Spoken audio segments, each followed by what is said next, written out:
आज की चर्चा मणिपुर चक्र पर। मणिपुर चक्र हिंदू दर्शन में 7 मुख्य चक्रों में से तीसरा चक्र है। इससे मणि का स्थान या आंतरिक प्रकाश का स्थान के रूप में भी जाना जाता है। ये चक्र शरीर के मध्य भाग में नाभि के चारों ओर स्थित है। इसका रंग पीला है और इसका प्रतीक एक 10 भुजा वाला कमल है।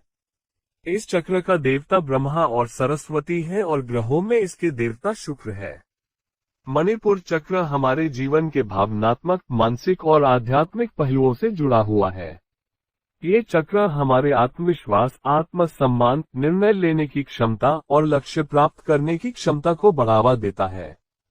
जब ये चक्र संतुलित होता है तो हम अपने जीवन में खुशी और संतुष्टि का अनुभव करते हैं। हम अपने आप को और दूसरों को अधिक प्यार और स्वीकृति के साथ देखने लगते हैं। हम अपने लक्ष्यों को प्राप्त करने के लिए दृढ़ संकल्पित और प्रेरित होते हैं। मणिपुर चक्र के संतुलित होने से आत्मविश्वास और आत्मसम्मान बढ़ता है, निर्णय लेने की क्षमता में सुधार होता है, लक्ष्य प्राप्त करने की क्षमता बढ़ती है, नकारात्मक भावनाओं को नियंत्रित करने की क्षमता बढ़ती है, मानसिक स्पष्टता और ध्यान बढ़ता है और आध्यात्मिक विकास में प्रगति होती है। लेकिन अगर ये चक्र असंतुलित हो तो आत्मविश्वास और आत्मसम्मान की कमी होगी, निर्णय लेने में कठिनाई होगी, जीवन में लक्ष्य प्राप्त करने में कठिनाई होगी, नकारात्मक भावनाओं जैसे कि क्रोध, भय और चिंता का अनुभव होगा और मानसिक अशांति और भ्रम की स्थिति रहेगी। अतः कहा जा सकता है कि ये चक्र हमारे जीवन के महत्वपूर्ण पहलुओं को प्रभावित करता है। जब ये चक्र संतुलित होता है तो हम अपने जीवन में खुशी और संतुष्टि का अनुभव करते हैं। मणिपुर चक्र को जागृत करने के लिए ध्यान करना एक महत्वपूर्ण तकनीक है। नित्य ध्यान और मनन करने से चित्त को शांति मिलती है और मणिपुर चक्र को संतुलित रखने में मदद मिलती है। ध्यान करने के लिए एक शांत स्थान में बैठे और आंखें बंद करें। अपनी सांस के बारे में ध्यान केंद्रित करें और मन को शांत रखें। यदि आपके मन में विचार आते हैं, उन्हें ध्यान में ले आइए और फिर छोड़ दीजिए। इसे नियमित रूप से करें ताकि आपका मन शांत और मणिपुर चक्र संतुलित रहे। प्राणायाम, व्यायाम करना मणिपुर चक्र को जागृत करने के लिए उपयोगी हो सकता है। अनुलोम विलोम, भस्त्रिका, उद्यान बंध और कपालभाति जैसे प्राणायाम तकनीकों का अभ्यास करें। इन तकनीकों के माध्यम से श्वास को नियंत्रित करें और ऊर्ध्वगामी प्राण मणिपुर चक्र तक पहुंचाने के लिए उपयोग करें। कस्तूरी शिला का उपयोग करें जो इस चक्र को सक्रिय करने में मदद करेगा। योगासनों में धनुरासन, नौकासन, पवन मुक्तासन और भुजंगासन का अभ्यास करें। ये सभी व्यायाम प्रक्रियाएं मणिपुर चक्र को संतुलित रखने में मदद करेंगे। मंत्र जाप, ब्रह्म बीज मंत्र की जाप करने से मणिपुर चक्र को जागृत किया जा सकता है। इसके लिए शांत और ध्यानपूर्वक एकांत स्थान में बैठें और ब्रह्म का मंत्र 10 से 20 मिनटों तक जाप करें। मंत्र बीज को मन और वाणी से सही ढंग से उच्चारित करें और उपनिषदों में दिए गए निर्देशों का पालन करें। विजुअलाइजेशन मणिपुर चक्र को जागृत करने की एक शक्तिशाली तकनीक है।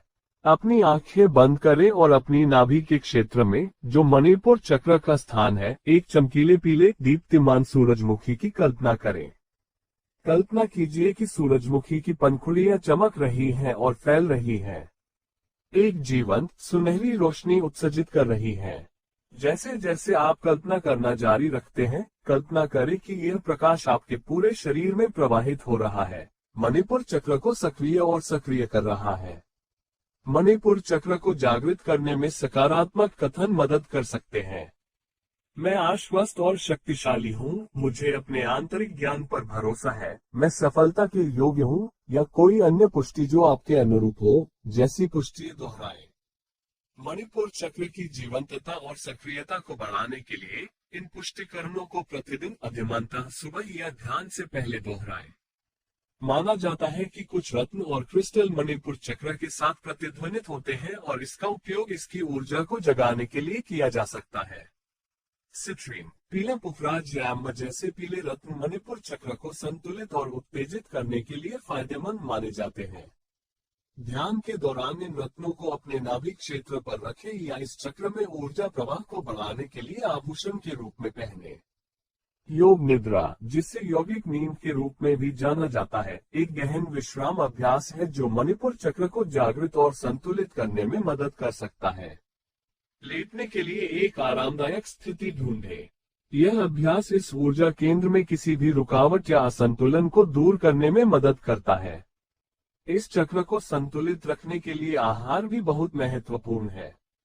शीतल खाद्य पदार्थ जैसे कि अदरक, नमकीन प्रकार का खाना और दही, साथ ही एंटीऑक्सीडेंटों से भरपूर भोजन जैसे हरी सब्जियां और फल जैसे कि चीरी, आंवला, भुनी हुई मूंगफली आदि खाएं। इससे ये चक्र मजबूत होगा और संतुलित रहेगा। साधारणतया नट्स, मक्खन, अखरोट और ब्राउन राइस चक्र को संतुलित करने में मदद कर सकते हैं। नींबू का रस गर्म पानी में मिलाकर पीने से भी लाभ हो सकता है। दूध और दही, पुदीने की चाय, फूल गोभी, आलू, लौकी, टमाटर इत्यादि खाने से भी मणिपुर चक्र को संतुलित रखने में मदद मिल सकती है। याद रखें, इस चक्र को जागृत और संतुलित करने के लिए निरंतरता और धैर्य की आवश्यकता होती है। अपने शरीर की जरूरतों को सुनना और इन तकनीकों का नियमित रूप से अभ्यास करना आवश्यक है। यदि आपको कोई विशिष्ट स्वास्थ्य संबंधी चिंता है या इन तकनीकों का अभ्यास करने के बारे में अनिश्चित है, तो मार्गदर्शन के लिए किसी योग या ऊर्जा उपचार चिकित्सक से परामर्श करना उचित है। ध्यान रखें कि ये विधियां केवल परंपरागत ज्ञान साझा करने के लिए है और यह आपके शारीरिक और मानसिक स्वास्थ्य को प्रभावित कर सकती है।